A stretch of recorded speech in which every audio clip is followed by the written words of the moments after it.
A paz do Senhor seja com todos. Eu peço aos irmãos que deixem as Bíblias aí abertas no Evangelho de Mateus, no capítulo 24.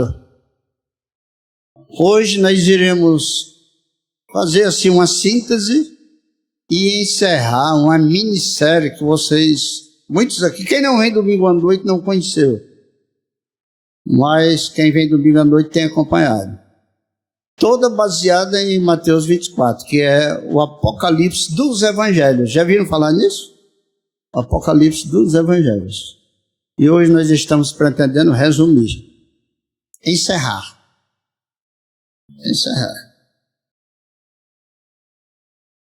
Olha, no Evangelho de Mateus, no capítulo 24, no versículo 3, diz assim: estando assentado no Monte das Oliveiras, chegaram a ele os seus discípulos em particular, dizendo: dize-nos quantas coisas que sinal haverá da tua vinda e do fim do mundo. Eu quero que os irmãos guardem desse versículo duas expressões: tua vinda e fim do mundo. Tua vinda, fim do mundo. Os discípulos de Jesus falaram para ele essas duas expressões: tua vinda e fim do mundo. E Jesus não refutou, não contestou, Jesus aceitou. Então nós sabemos que vai haver a vinda de Jesus e vai haver também o fim do mundo. E para quem não gosta de pregação assim escatológica, são pregações que tratam das coisas do fim da eternidade. Desse sistema de coisas aqui, nós não pretendemos estar pregando o evangelho do medo, não.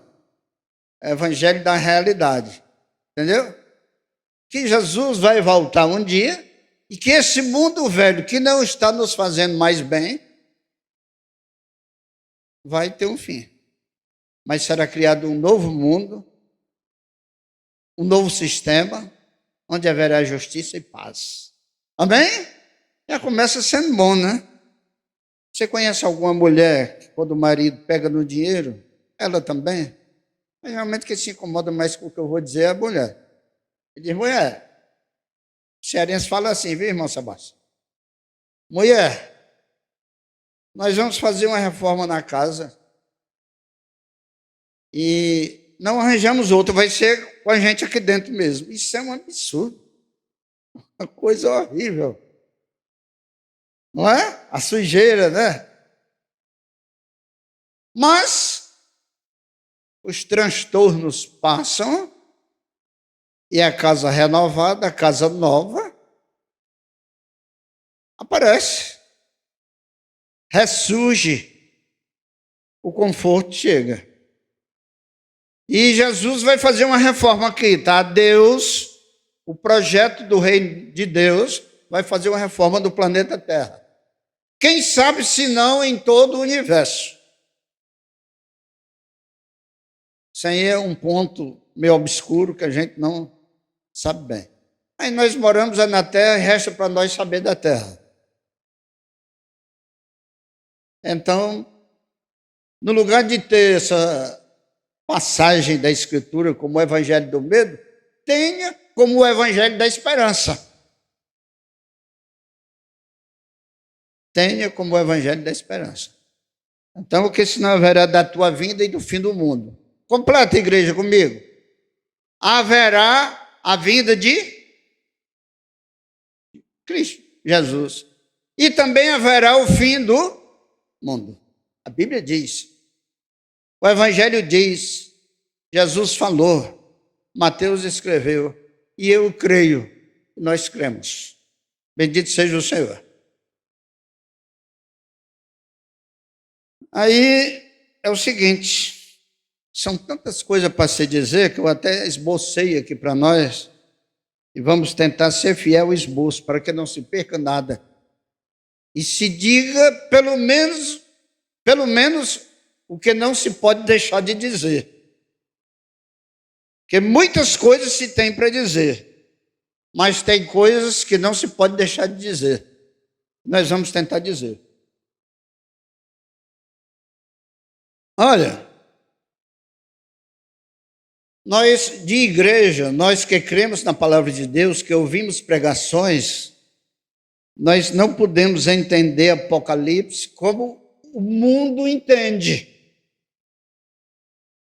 Há poucos dias eu vi um jornalista dizer, lá no Oriente Médio está para acontecer o Apocalipse.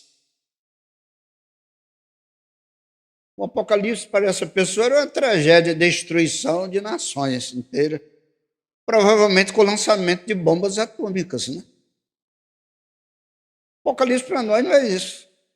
Apocalipse para nós é a revelação do Senhor Jesus, de verdades do tempo passado, do tempo presente e do tempo futuro. Ou seja, de verdades históricas, porque servem para a história. Não se pode estudar Apocalipse olhando só para... isso aí tudo já aconteceu. Não, isso aí tudo ainda vai acontecer. Olha, o que foi revelado no Apocalipse, parte aconteceu, parte vai acontecer, parte está acontecendo. Isso é chamado método histórico. Porque para quem vê tudo só para o passado é o método preterista. Para quem vê tudo para o futuro é o método futurista. O melhor método de estudar Apocalipse é o método histórico. Repito, coisas aconteceram, coisas estão acontecendo e outras ainda vão acontecer. Bendito seja o Senhor. Então, o Apocalipse é revelação. E tem alguns autores aí, alguns estudiosos, que dizem que tem um significado também de simbolismo. Muito bem. A humanidade sem Deus caminha para o caos. O Apocalipse mostra isso.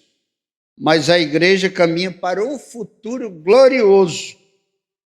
Viveremos no mundo novo com Jesus na mais perfeita e absoluta felicidade e alegria. Amém? Foi eu que inventei isso, não. Está lá no Apocalipse capítulo 21. Eu vi um novo céu e uma nova terra. As coisas passadas passaram. Lá por o versículo... lá mais para frente, eu não me lembro qual é o versículo agora. Ele dizia, eis que faço nova todas as coisas. E antes dele dizer que faz nova todas as coisas, ele diz, não haverá mais morte, nem dor, nem luto, nem pranto, nem clamor. E eu acrescento, nem enfermidade, nem injustiça, nem tristeza, só alegria. Bendito seja o Senhor. Você acha pouco isso? Acha pouco? Outro ponto aqui. Durante a grande tribulação, virá o Senhor Jesus. Dentro do Apocalipse dos Evangelhos, que é Mateus 24, nós temos 5 tópicos. 5 tópicos. O princípio das dores, a grande tribulação, a vinda do Filho do Homem, exortação à vigilância e a parábola dos 2 tipos de servos. E depois do princípio das dores, que é Mateus 24, 1 a 14, vem o tópico grande tribulação, que é Mateus 24, de 15 a 28. E durante a grande tribulação, virá o anticristo, escatológico, o anticristo do fim. Porque desde o tempo de Jesus que tem anticristos. Mas não existe essa palavra não, mas eu vou criar, viu? São anticristinhos. Nos tempos do fim, virá o anticristão. o anticristo no aumentativo. E ele virá no tempo da grande tribulação, irmãos. Já eu vou mostrar. Em Mateus 24 tem isso. É porque no tempo da grande tribulação, o que é que vai haver, irmãos, no tempo da grande tribulação? Muitas tragédias naturais, crise econômica sem precedentes envolvendo as nações. Lá no princípio das dores fala perturbações nas nações. Crise política, crises sociais, família se acabando, a célula mãe da sociedade, né? Todo tipo de fatos lamentáveis haverá na grande tribulação. E para resolver os problemas políticos de relações internacionais e econômicos mundiais, o que pintar, o que surgiu, o homem que aparecer disposto e capaz de resolver esses problemas, a humanidade vai aceitar. Sou eu que estou inventando, não. Vamos já ver, já vou mostrar o texto. Eu estou dizendo essas coisas para preparar a gente, como uma introdução. E nesse tempo haverá duas igrejas. A de Jesus sempre será só uma. Mas se usa dizer, os que estudam escatologia usam dizer, nesse tempo haverá duas igrejas. A igreja fiel, que é a cheia de fé, aqui é fiel a palavra, e a igreja apóstata, a igreja da apostasia, a igreja que renegou a fé, a igreja que abandonou a fé. E essa igreja que abandonou a fé não foi quem deixou de ser crente, não. Quem deixou de ser cristão, não. É aquela que, mesmo estando em organizações religiosas, não crê mais como a Bíblia ensina. E quanto aos líderes, aos mestres, não ensinam mais como a Bíblia ensina. O povo não crê mais como a Bíblia ensina. Por quê? Porque os seus mestres não ensinam como a Bíblia ensina. E diga uma coisa, será que isso não já está acontecendo, não? Com muitas denominações? Está acontecendo, irmãozinhos. Vocês não são irmãos pequenos, não. Eu estou amando vocês nesse momento, chamando de irmãozinhos. Então, durante a grande tribulação, virá o Senhor Jesus no final. Mas antes dele virá o anticristo.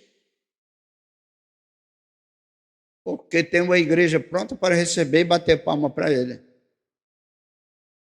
De que lado você pretende estar? Do lado da igreja apóstata, a igreja da apostasia, ou do lado da igreja fiel? Pois então, lê a Bíblia.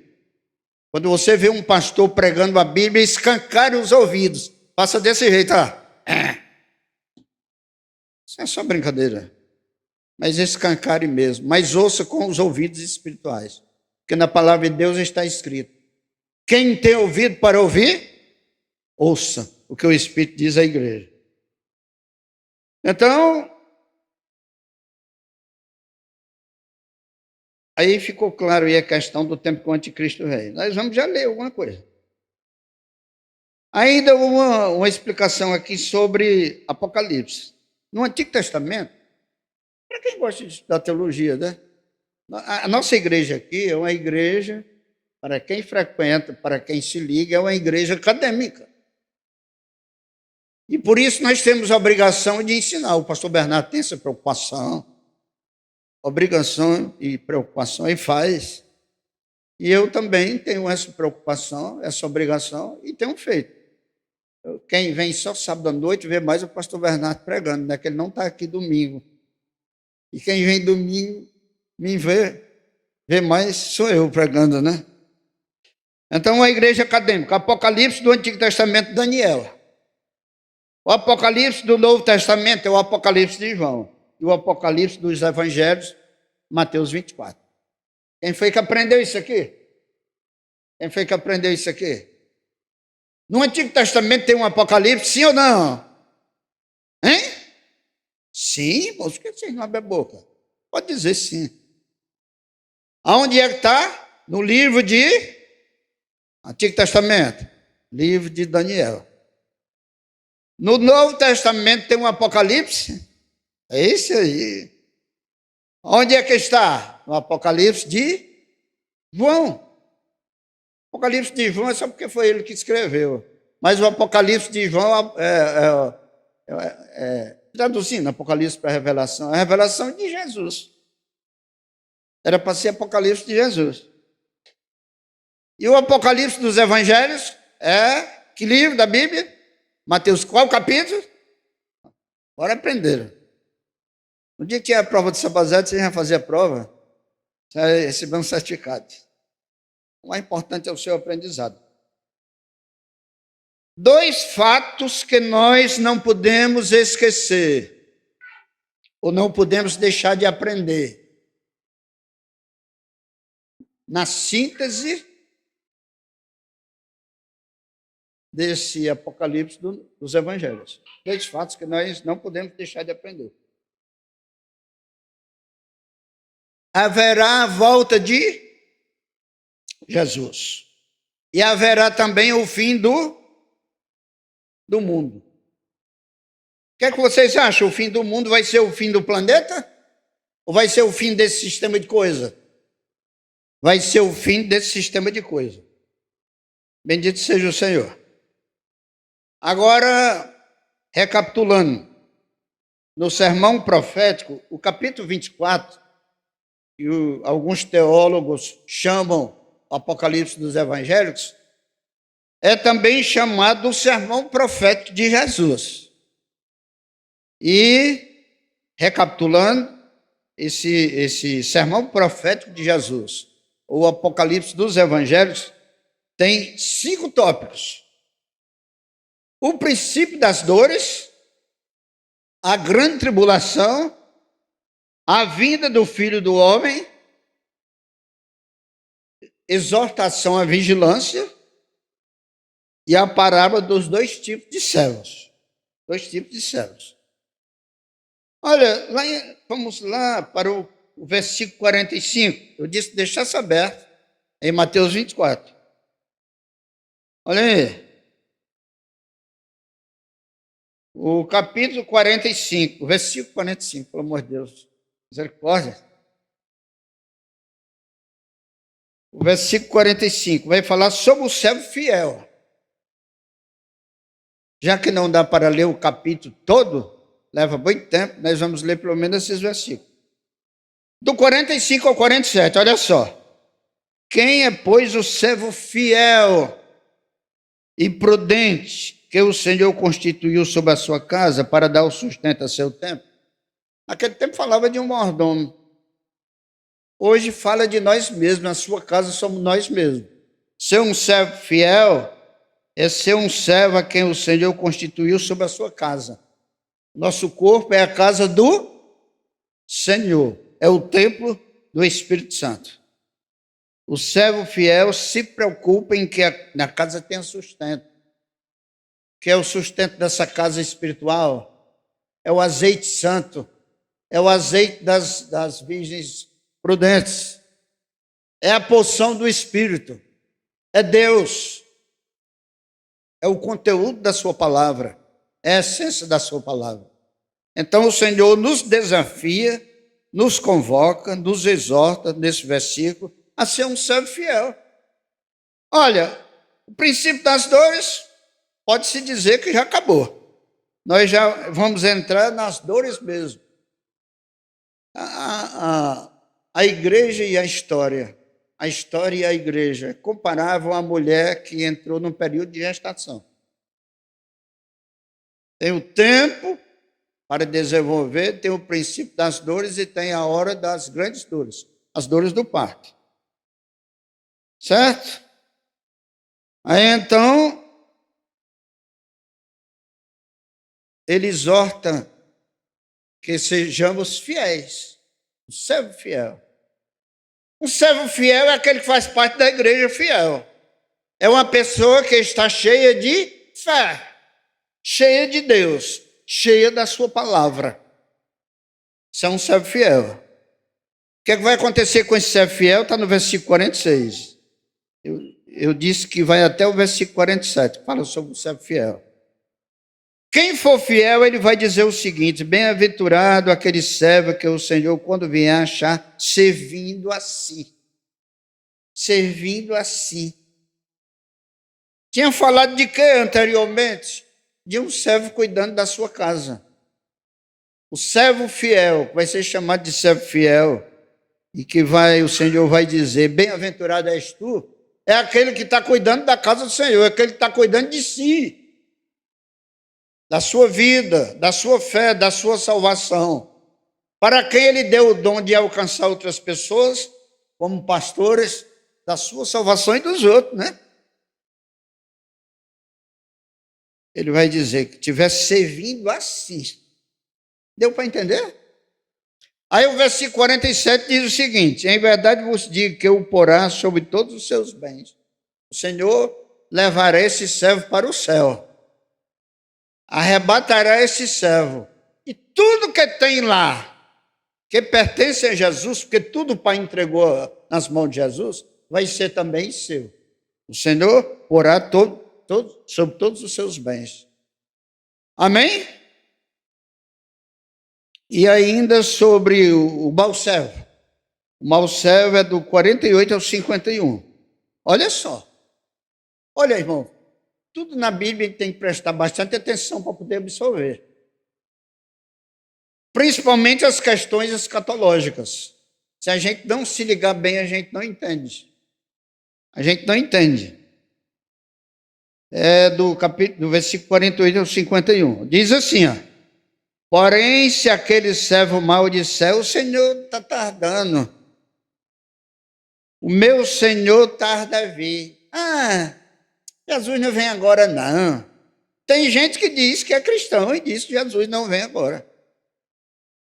Uma coisa eu tenho certeza, irmão, você também, que ele não veio até agora. Mas se ele vem hoje à noite, se ele vem amanhã, se ele vem no próximo mês, se ele vem ainda esse ano, não se tem certeza. Se tem certeza que ele pode vir a qualquer hora. O nosso papel prudente é estar sempre vigilante, aguardando a vinda do Senhor para não ser surpreendido. Se ele disser, o Senhor não vem agora, e começar a espancar os seus conservos e a comer e a beber com os bêbados, hein? Quem está esperando Jesus vai viver de porre? Hein? Quem está esperando Jesus vai viver de porre? Porre é beber muito para se embriagar, irmãos. Mas se eu disser a vocês que vai além disso aqui, e comer e beber com os bêbados. Beber com os bêbados aqui é muito mais do que tomar um porre. É estar embriagado com esse mundo velho. A cabeça cheia das ideias do mundo.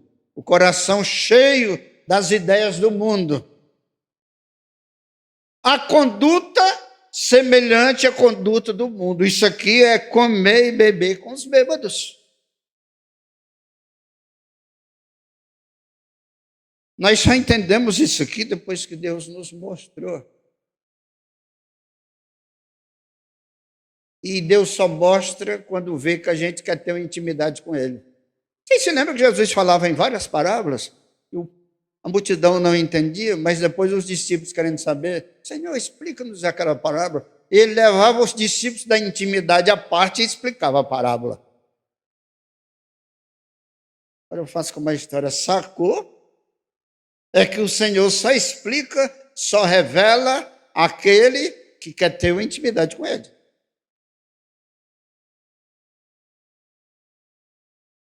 Versículo 50. Virá o Senhor daquele servo no dia em que não espera e a hora em que ele não sabe. Quem espera a todo momento, não estou dizendo que Jesus falou desnecessário, não. Mas quem espera a todo momento nunca será surpreendido. Quem não vive preparado e esperando momento algum vai ser surpreendido, porque uma hora o Senhor virá.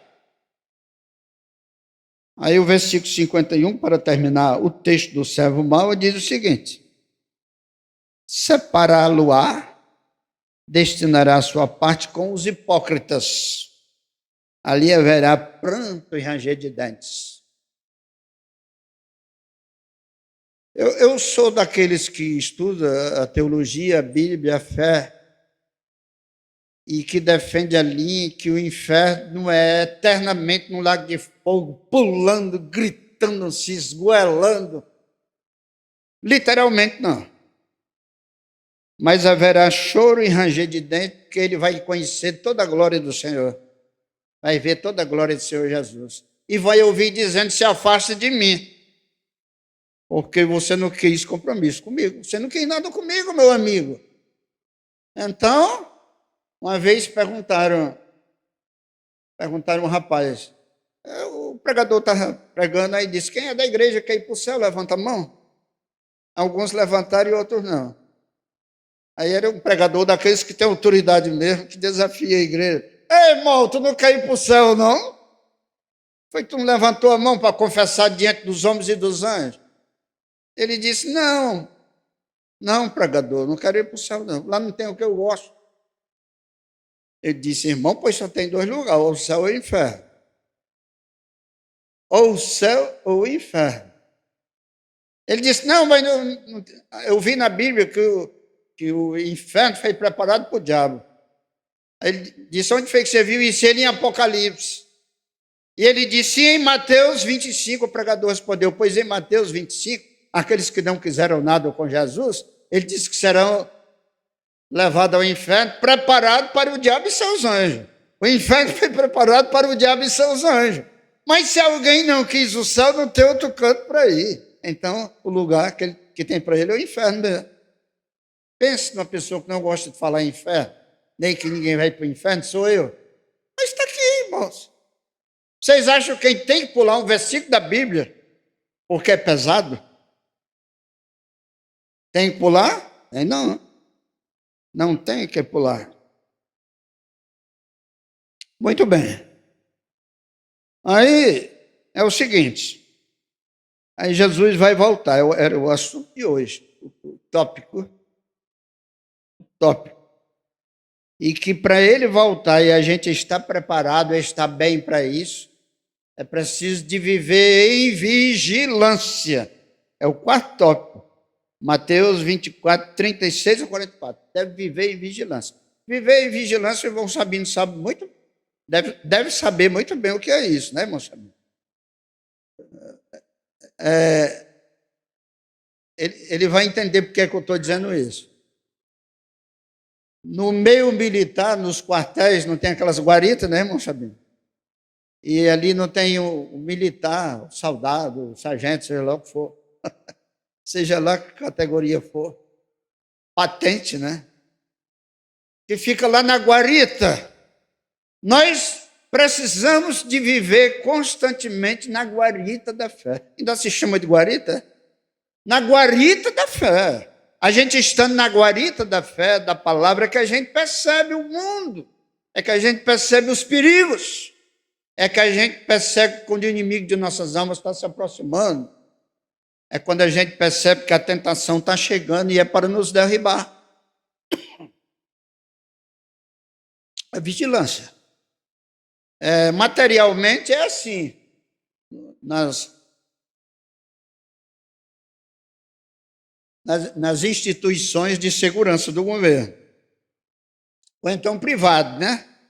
Na vida espiritual é na guarita da fé, que está na palavra, está no Senhor Jesus e está em vigilância. Bendito seja o Senhor. Mas existe uma finalidade da volta de Jesus. A volta de Jesus tem uma finalidade. Eu consegui aqui juntar para nós 4 finalidades da volta de Jesus. Estou dizendo que tem só essas, não. Mas pelo menos 4 finalidades. A primeira está em João 14, 3. João 14, 3. Olha, quem foi que já foi noivo aqui? Um bocado de gente, né? Qual é um dos grandes sonhos do noivo? Se casar e levar a noiva para sua casa. Quem é a noiva de Jesus? A igreja. Quem é o noivo da igreja? Jesus. O grande sonho de Jesus é força de expressão, sonho, né? No caso é projeto, né? É É propósito. Mas o grande sonho de Jesus é levar a igreja para onde ele está. Ele vem para isso, para se casar com a noiva, para cumprir o seu propósito. Ó, virei outra vez. O que é que ele disse, virei outra vez? Porque ele já veio do seu nascimento. Virei outra vez e vos levarei para mim mesmo, para que onde eu estiver, estejais vós também. Está aí. Amém? Jesus vem te buscar, irmã. Jesus vem te buscar, irmão. Jesus vem nos buscar. Eu estou falando no presente, né? Jesus virá nos buscar. Um segundo ponto, uma segunda resposta, a finalidade por que ele vem nos buscar. Para consumar o reino. Para consumar o reino. Para a consumação do reino. Vocês se lembram que tanto Jesus, tanto João Batista como Jesus, já dizia: o reino de Deus está no meio de vós? Mas hoje Jesus não quer mais que se diga isso. O reino de Deus já está no meio de vós. Ele quer que diga o que hoje? Ele quer poder dizer, ele quer que se possa dizer: o reino de Deus já está em vós. Antes era no meio de vós, e agora deve estar dentro de vós. Terceira finalidade. Ele vem destruir o mal da humanidade, dos animais e da natureza. Geralmente, ele vem destruir todo o mal do homem. Eu não sei se vocês conheceram um roçado de milho. Não só o milho, eu vou falar no milho agora. O milho, às vezes, da lagarta.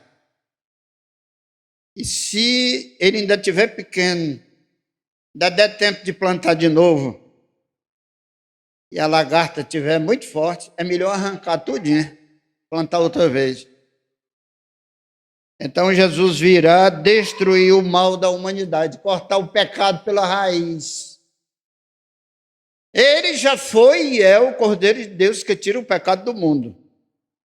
Mas é impossível Jesus fazer isso se não for através da fé de quem crê nele. É preciso crer nele. Mas ele vem destruir o mal, nós estamos indo além da humanidade, destruir o mal da humanidade nos animais e também na natureza. Depois que Jesus vier, que fizer o novo mundo, não vai ter um caju xoxo. Você sabe o que é caju xoxo? A fruta do caju, vem lá do cajueiro. Aquele que ficou todo torto e não cresceu. Não vai ter. Se tiver cajueiro no novo mundo, todo caju será perfeito. Segundo alguns, eu chego a concordar, você não vai ver aquela disputa entre espécies de animais, um sendo preso do outro. Está profetizado na Bíblia, embora tenha um significado também assim simbólico, mas também tem o literal. O leão e o leopardo pardarão juntos como um cordeiro. Haverá uma absoluta paz entre os homens no novo mundo, entre os homens, entre os animais e uma perfeita harmonia na natureza. Hoje nasce um menino sem cérebro, né? Como é que chama essa doença? Pois é. Aí eu vacilei porque eu não pesquisei. Muito bem. E existe a pessoa com o olho seco. O olho perfeito, o outro murcho. Nasce pessoas coxas. Nasce pessoas com mão mirrada. Nasce pessoas mudas e surdas.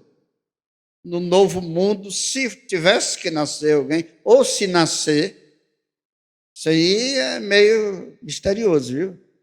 Não nascerá ninguém com defeito congênito, né? Não nascerá, nascerá todo mundo perfeito.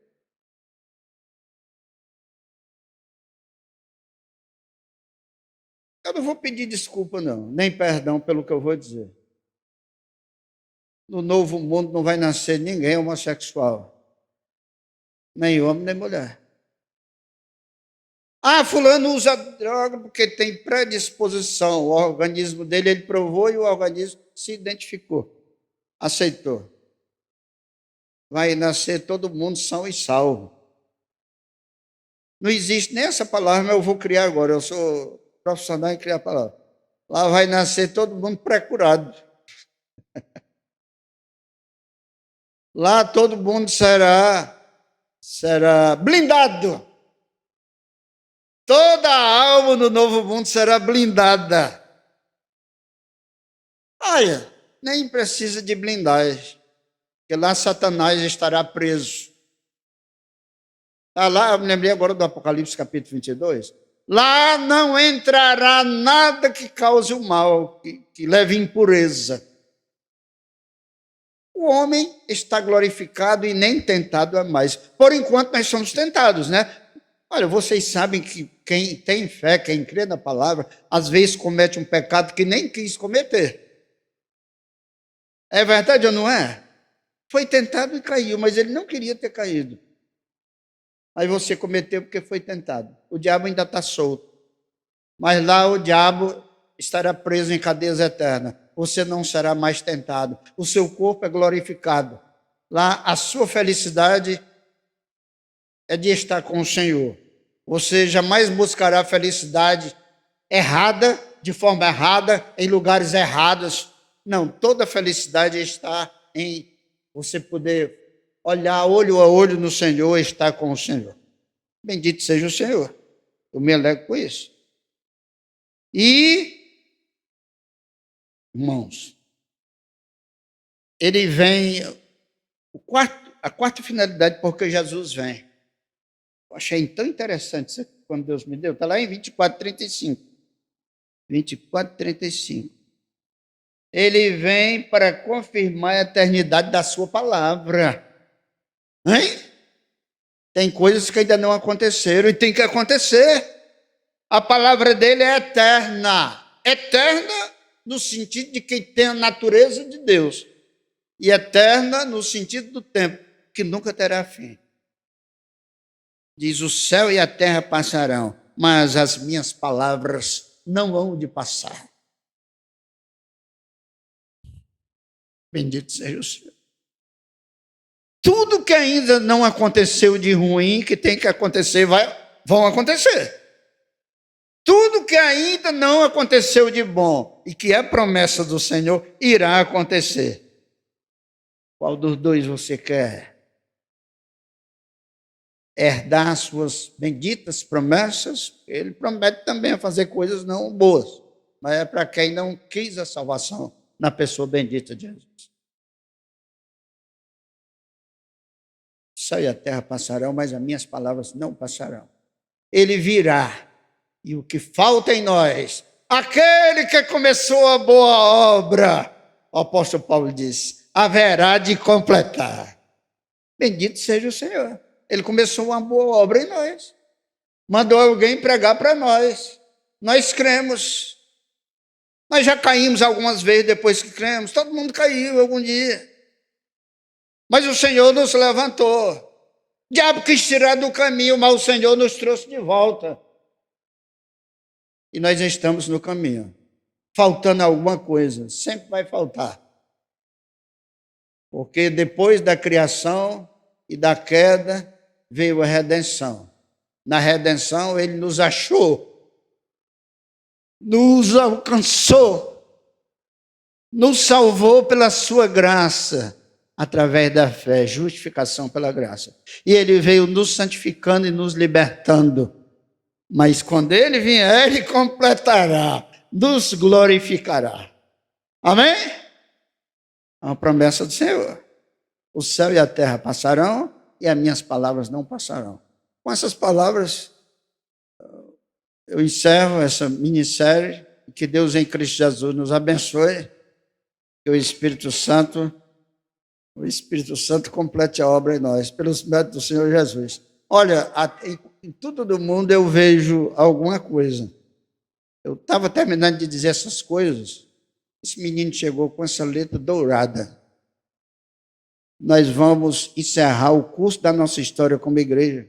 Chave de ouro, irmão. Não é aquela marca de aguardente, não. Com chave de ouro, com as taças de ouro, com as coroas de ouro. Isso é só uma forma de expressar o que tem de mais valor aqui em cima da terra. Uma vez o pastor Bernardo pregou aqui, Deus mostrou a ele foi feliz em dizer, né? Porque na nova terra, no novo mundo, o ouro vai servir para ele pisar nele. As ruas serão de ouro. Aqui é asfalto, né? Lá vai ser de ouro. Aquilo que ninguém joga fora por nada é o que tem mais valor. Lá vai servir para a gente pisar em cima. Amém?